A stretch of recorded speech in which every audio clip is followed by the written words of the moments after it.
তৃতীয় পর্ব, আচার্য জগদীশের জয়বার্তা। নিজের প্রতি শ্রদ্ধা মনের মাংসপেশী, তাহা মনকে ঊর্ধ্বে খাড়া করিয়া রাখে এবং কর্মের প্রতি চালনা করে। যে জাতি নিজের প্রতি শ্রদ্ধা হারাইতে বসে, সে চলৎ শক্তি রহিত হইয়া পড়ে। রাষ্ট্রীয় স্বাধীনতার অভাব ভারতবাসীর পক্ষে গুরুতর অভাব নহে, কারণ ভারতবর্ষে রাষ্ট্রতন্ত্র তেমন ব্যাপক ও প্রাণবৎ ছিল না। মুসলমানের আমলে আমরা রাজ্য ব্যাপারে স্বাধীন ছিলাম না, কিন্তু নিজেদের ধর্ম, কর্ম, বিদ্যা, বুদ্ধি ও সর্বপ্রকার ক্ষমতার প্রতি অশ্রদ্ধা জন্মিবার কোনো কারণ ঘটে নাই। ইংরেজের আমলে আমাদের সেই আত্মশ্রদ্ধার উপরে ঘা লাগিয়াছে। আমরা সুখে আছি, স্বচ্ছন্দে আছি, নিরাপদে আছি, কিন্তু আমরা সকল বিষয়ই অযোগ্য। এই ধারণা বাহির হইতে ও ভিতর হইতে আমাদিগকে আক্রমণ করিতেছে। এমন আত্মঘাতী ধারণা আমাদের পক্ষে আর কিছুই হইতে পারে না। নিজের প্রতি এই শ্রদ্ধা রক্ষার জন্য আমাদের শিক্ষিত সমাজের মধ্যে একটা লড়াই চলিতেছে। ইহা আত্মরক্ষার লড়াই। আমাদের সমস্তই ভালো, ইহাই আমরা প্রাণপণে ঘোষণা করিবার চেষ্টা করিতেছি। এই চেষ্টার মধ্যে যেটুকু সত্য আশ্রয় করিয়াছে, তাহা আমাদের মঙ্গলকর।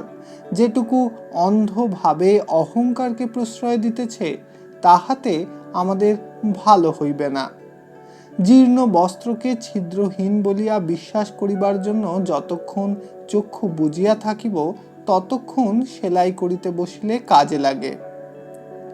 আমরা ভালো এ কথা রটনা করিবার লোক যথেষ্ট জুটিয়াছে। এখন এমন লোক চাই যিনি প্রমাণ করিবেন আমরা বড়। আচার্য জগদীশ বসুর দ্বারা ঈশ্বর আমাদের সেই অভাব পূরণ করিয়াছেন। আজ আমাদের যথার্থ গৌরব করিবার দিন আসিয়াছে। লজ্জিত ভারতকে যিনি সেই সুদিন দিয়াছেন, তাহাকে সমস্ত অন্তঃকরণের সহিত প্রণাম করি। আমাদের আচার্যের জয়বার্তা এখনো ভারতবর্ষে আসিয়া পৌঁছে নাই। ইউরোপেও তাহার জয়ধ্বনি সম্পূর্ণ প্রচার হইতে এখনো কিঞ্চিত বিলম্ব আছে।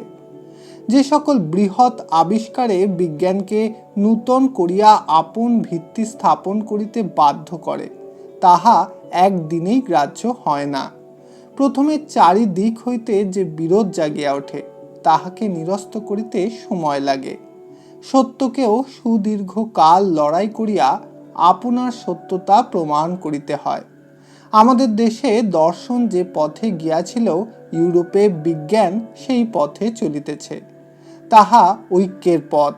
বিজ্ঞান এ পর্যন্ত এই ঐক্যের পথে গুরুতর যে কয়েকটি বাধা পাইয়াছে, তাহার মধ্যে জড় ও জীবের প্রভেদ একটি। অনেক অনুসন্ধান ও পরীক্ষায় হক্সলি প্রভৃতি পণ্ডিতগণ এই প্রভেদ লঙ্ঘন করিতে পারেন নাই। জীবতত্ত্ব এই প্রভেদের দোহাই দিয়া পদার্থ তত্ত্ব হইতে বহু দূরে আপন স্বাতন্ত্র্য রক্ষা করিতেছে। আচার্য জগদীশ জড় ও জীবের ঐক্য সেতু বিদ্যুতের আলোকে আবিষ্কার করিয়াছেন। আচার্যকে কোনো কোনো জীবতত্ত্ববিদ বলিয়াছিলেন, আপনি তো ধাতব পদার্থের কণা লইয়া এতদিন পরীক্ষা করিয়া আসিতেছেন, কিন্তু যদি আস্ত একখণ্ড ধাতু পদার্থকে চিমটি কাটিয়া তাহার মধ্য হইতে এমন কোনো লক্ষণ বাহির করিতে পারেন, জীব শরীরে চিমটির সহিত যাহার কোনো সাদৃশ্য পাওয়া যায়, তবে আমরা বুঝি। জগদীশবাবু ইহার উত্তর দিবার জন্য এক নূতন কল বাহির করিয়াছেন। জড় বস্তুকে চিমটি কাটিলে যে স্পন্দন উৎপন্ন হয়, এই কলের সাহায্যে তাহার পরিমাণ সত্য লিখিত হইয়া থাকে। আশ্চর্যের বিষয় এই যে আমাদের শরীরে চিমটির ফলে যে স্পন্দন রেখা পাওয়া যায়, তাহার সহিত এই লেখার কোনো প্রভেদ নাই। জীবনের স্পন্দন যেরূপ নাড়ি দ্বারা বোঝা যায়, সেইরূপ জ্বরেরও জীবনী শক্তির নাড়ি স্পন্দন এই কলে লিখিত হয়। জ্বরের উপর বিষ প্রয়োগ করিলে তাহার স্পন্দন কি রূপে বিলুপ্ত হইয়া আসে, এই কলের দ্বারা তাহা চিত্রিত হইয়াছে। বিগত 10ই মে তারিখে আচার্য জগদীশ রয়্যাল ইনস্টিটিউশনে বক্তৃতা করিতে আহুত হইয়াছিলেন। তাহার বক্তৃতার বিষয় ছিল যান্ত্রিক ও বৈদ্যুতিক তাড়নায় জড় পদার্থের সাড়া, the response of inorganic matter to mechanical and electrical stimulus. এই সভায় ঘটনাক্রমে লর্ড রেলি উপস্থিত থাকিতে পারেন নাই, কিন্তু প্রিন্স ক্রপটকিন এবং বৈজ্ঞানিক সমাজের প্রতিষ্ঠাবান লোকেরা অনেকেই উপস্থিত ছিলেন। এই সভায় উপস্থিত কোনো বিদুষী ইংরেজ মহিলা সভার যে বিবরণ আমাদের নিকট পাঠাইয়াছেন, নিম্নে তাহা হইতে স্থানে স্থানে অনুবাদ করিয়া দিলাম।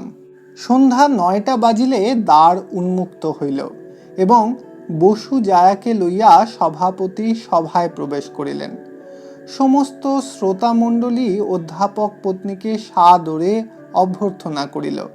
তিনি অবগুণ্ঠনাবৃতা এবং শাড়ি ও ভারতবর্ষীয় অলঙ্কারে সুশোভনা।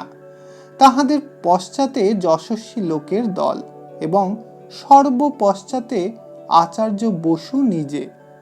তিনি শান্ত নেত্রে একবার সমস্ত সভার প্রতি দৃষ্টিপাত করিলেন এবং অতি স্বচ্ছন্দ সমাহিতভাবে বলিতে প্রবৃত্ত হইলেন। তাহার পশ্চাতে রেখাঙ্কন চিত্রিত বড় বড় পট টাঙানো রহিয়াছে, তাহাতে বিষ প্রয়োগে, শ্রান্তির অবস্থায়, ধনুষ্টঙ্কার প্রভৃতি আক্ষেপে, উত্তাপের ভিন্ন ভিন্ন মাত্রায় স্নায়ু ও পেশির এবং তাহার সহিত তুলনীয় ধাতু পদার্থের স্পন্দন রেখা অঙ্কিত রহিয়াছে। তাহার সম্মুখের টেবিলে যন্ত্রোপকরণ সজ্জিত। তুমি জানো আচার্য বসু বাগ্মী নহে, বাক্য রচনা তাহার পক্ষে সহজ সাধ্য নহে এবং তাহার বলিবার ধরনও আবেগে ও সাধস্যে পূর্ণ। কিন্তু সে রাত্রে তাহার বাক্যের কোথায় অন্তর্ধান করিল, এত সহজে তাহাকে বলিতে আমি শুনি নাই। মাঝে মাঝে তাহার পদবিন্যাস গাম্ভীর্যে ও সৌন্দর্যে পরিপূর্ণ হইয়া উঠিতে লাগিল এবং মাঝে মাঝে তিনি সহাস্যে সুনিপুণ পরিহাস সহকারে অত্যন্ত উজ্জ্বল সরলভাবে বৈজ্ঞানিক বুহের মধ্যে অস্ত্রের পর অস্ত্র নিক্ষেপ করিতে লাগিলেন। তিনি রসায়ন, পদার্থতত্ত্ব ও বিজ্ঞানের অন্যান্য শাখা প্রশাখার ভেদ অত্যন্ত সহজ উপহাসেই যেন মিটাইয়া দিলেন।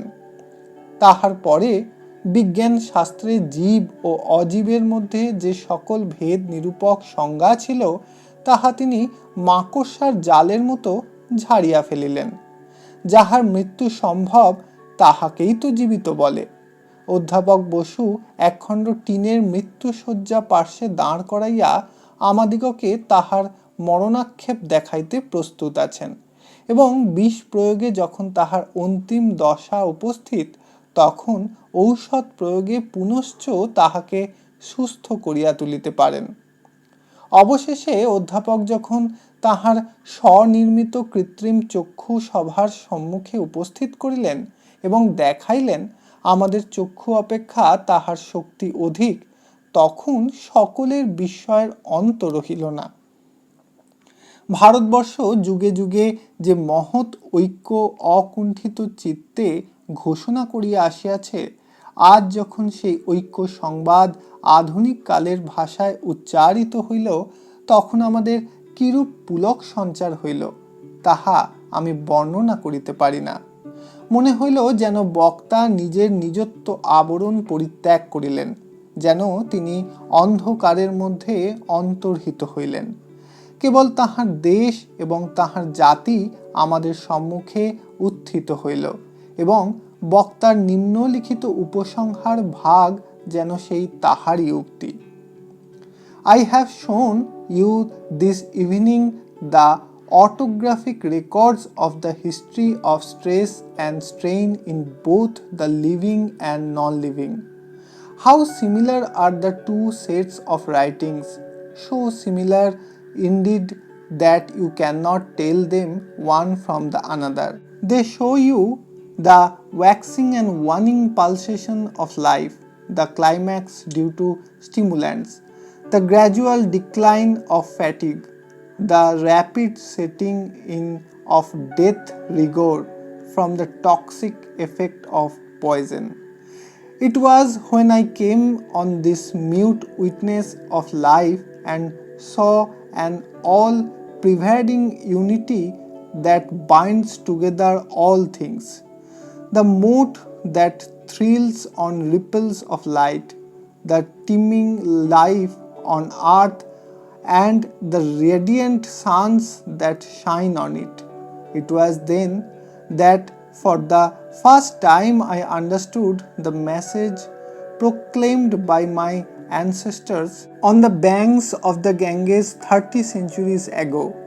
They who behold the One in all the changing manifoldness of the universe, unto them belongs eternal truth, unto none else, unto none else. বৈজ্ঞানিকদের মনে উৎসাহ ও সমাজের অগ্রণীদের মধ্যে শ্রদ্ধা পরিপূর্ণ হইয়া উঠিল। সভাস্থ দুই একজন সর্বশ্রেষ্ঠ মনীষী ধীরে ধীরে আচার্যের নিকট উপস্থিত হইলেন এবং তাহার উচ্চারিত বচনের জন্য ভক্তি ও বিস্ময় স্বীকার করিলেন।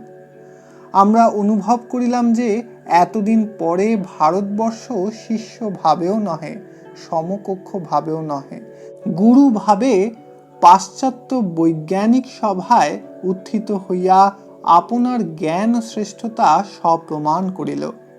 পদার্থ তত্ত্বসন্ধানী ও ব্রহ্মজ্ঞানীর মধ্যে যে প্রভেদ তাহা পরিস্ফুট করিয়া দিল।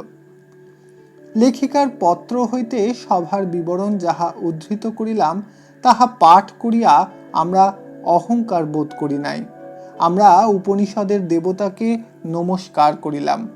ভারতবর্ষের যে পুরাতন ঋষিগণ বলিয়াছেন, যদিদং কিঞ্চ জগৎ সর্বং প্রাণ এজতি, এই যাহা কিছু সমস্ত জগৎ প্রাণী কম্পিত হইতেছে, সেই ঋষি মণ্ডলীকে অন্তরে উপলব্ধি করিয়া বলিলাম, হে জগৎ গুরুগণ, তোমাদের বাণী এখনো নিঃশেষিত হয় নাই, তোমাদের ভস্মাচ্ছন্ন হোম হুতাসন এখনো অনির্বাণ রহিয়াছে, এখনো তোমরা ভারতবর্ষের অন্তঃকরণের মধ্যে প্রচ্ছন্ন হইয়া বাস করিতেছ। তোমরা আমাদিগকে ধ্বংস হইতে দিবে না, আমাদিগকে কৃতার্থতার পথে লইয়া যাইবে। তোমাদের মহত্ব আমরা যেন যথার্থভাবে বুঝিতে পারি। সে মহত্ব অতি ক্ষুদ্র আচার বিচারের তুচ্ছ সীমার মধ্যে বদ্ধ নহে। আমরা অদ্য যাহাকে হিঁদুয়ানি বলি, তোমরা তাহা লইয়া তপবনে বসিয়া কলহ করিতে না।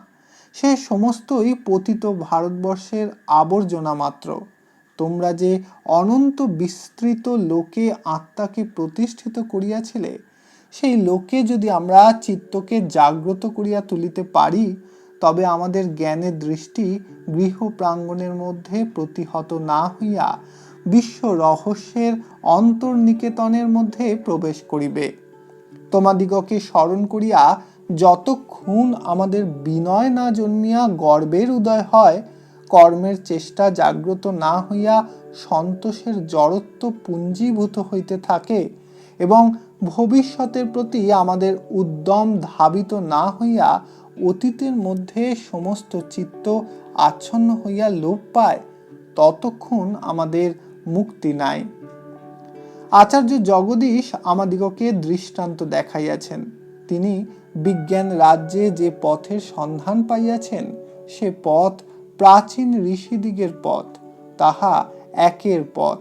কি জ্ঞানে বিজ্ঞানে, কি ধর্মে কর্মে, সেই পথ ব্যতীত নান্য পন্থা বিদ্যতে অয়নায়।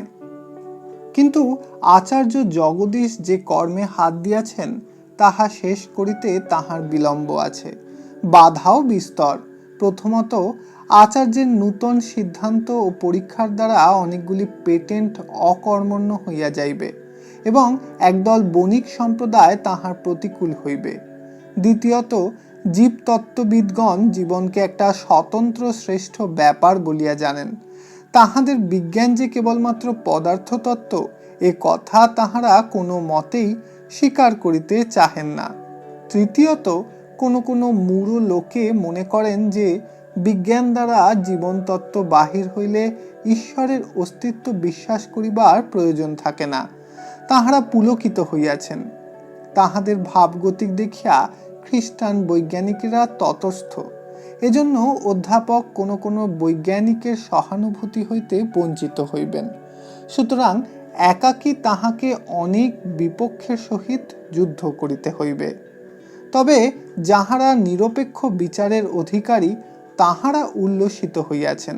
তাহারা বলেন, এমন ঘটনা হইয়াছে যে সিদ্ধান্তকে রয়্যাল সোসাইটি প্রথমে অবৈজ্ঞানিক বলিয়া পরিহার করিয়াছিলেন, 20 বৎসর পরে পুনরায় তাহারা আদরের সহিত তাহা প্রকাশ করিয়াছেন। আচার্য জগদীশ যে মহৎ তত্ত্ব বৈজ্ঞানিক সমাজে উপস্থিত করিয়াছেন, তাহার পরিণাম বহু দূরগামী। এক্ষণে আচার্যকে এই তত্ত্ব লইয়া সাহস ও নির্বন্ধের সহিত যুদ্ধ করিতে হইবে। ইহাকে সাধারণের নিকট প্রতিষ্ঠিত করিয়া তবে তিনি বিশ্রাম করিতে পাইবেন। এ কাজ যিনি আরম্ভ করিয়াছেন, শেষ করা তাঁহারই সাধ্যায়ত্ত। ইহার ভার আর কেহ গ্রহণ করিতে পারিবে না। আচার্য জগদীশ বর্তমান অবস্থায় যদি ইহাকে অসম্পূর্ণ রাখিয়া যান, তবে ইহা নষ্ট হইবে। কিন্তু তাহার ছুটি ফুরাইয়া আসিল। শীঘ্রই তাহাকে প্রেসিডেন্সি কলেজের অধ্যাপনা কার্যে যোগ দিতে আসিতে হইবে এবং তিনি তাহার অন্য কাজ বন্ধ করিতে বাধ্য হইবেন। কেবল অবসরের অভাবকে তেমন ভয় করি না, এখানে সর্বপ্রকার আনুকূল্যের অভাব। আচার্য জগদীশ কি করিতেছেন আমরা তাহা ঠিক বুঝিতেও পারি না এবং দুর্গতি প্রাপ্ত জাতির স্বাভাবিক ক্ষুদ্রতাবশত আমরা বড়কে বড় বলিয়া শ্রদ্ধা করিতে পারি না, শ্রদ্ধা করিতে চাহিও না। আমাদের শিক্ষা, সামর্থ্য, অধিকার যেমনই থাক, আমাদের স্পর্ধার অন্ত নাই। ঈশ্বর যে সকল মহাত্মাকে এ দেশে কাজ করিতে পাঠান, তাহারা যেন বাংলা গভর্নমেন্টের নোহাখালী জেলায় কার্যভার প্রাপ্ত হয়। সাহায্য নাই, শ্রদ্ধা নাই, প্রীতি নাই, চিত্তের সঙ্গ নাই, স্বাস্থ্য নাই, জনশূন্য মরুভূমিও ইহা অপেক্ষা কাজের পক্ষে অনুকূল স্থান। এই তো স্বদেশের লোক, এদেশীয় ইংরেজের কথা কিছু বলিতে চাহি না। এছাড়া যন্ত্র গ্রন্থ সর্বদা বিজ্ঞানের আলোচনা ও পরীক্ষা ভারতবর্ষে সুলভ নহে। আমরা অধ্যাপক বসুকে অনুনয় করিতেছি, তিনি যেন তাহার কর্ম সমাধা করিয়া দেশে ফিরিয়া আসেন। আমাদের অপেক্ষা গুরুতর অনুনয় তাহার অন্তঃকরণের মধ্যে নিয়ত ধ্বনিত হইতেছে, তাহা আমরা জানি। সে অনুনয় সমস্ত ক্ষতি ও আত্মীয় বিচ্ছেদ দুঃখ হইতেও বড়। তিনি সম্প্রতি নিঃস্বার্থ জ্ঞান প্রচারের জন্য তাহার দ্বারে আগত প্রচুর ঐশ্বর্য প্রলোভনকে অবজ্ঞা সহকারে প্রত্যাখ্যান করিয়াছেন।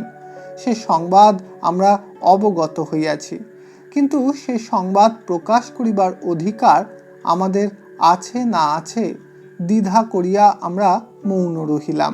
অতএব এই প্রলোভনহীন পণ্ডিত জ্ঞান স্পৃহাকেই সর্বোচ্চ রাখিয়া জ্ঞানে, সাধনায়, কর্মে এই হতচারিত্র হতভাগ্য দেশের গুরু ও আদর্শ স্থানীয় হইবেন, ইহাই আমরা একান্ত মনে কামনা করি। এটি ব্যক্তি প্রসঙ্গ প্রবন্ধের 3য় পর্ব আচার্য জগদীশের জয়বার্তা সম্পূর্ণ হল। ধন্যবাদ।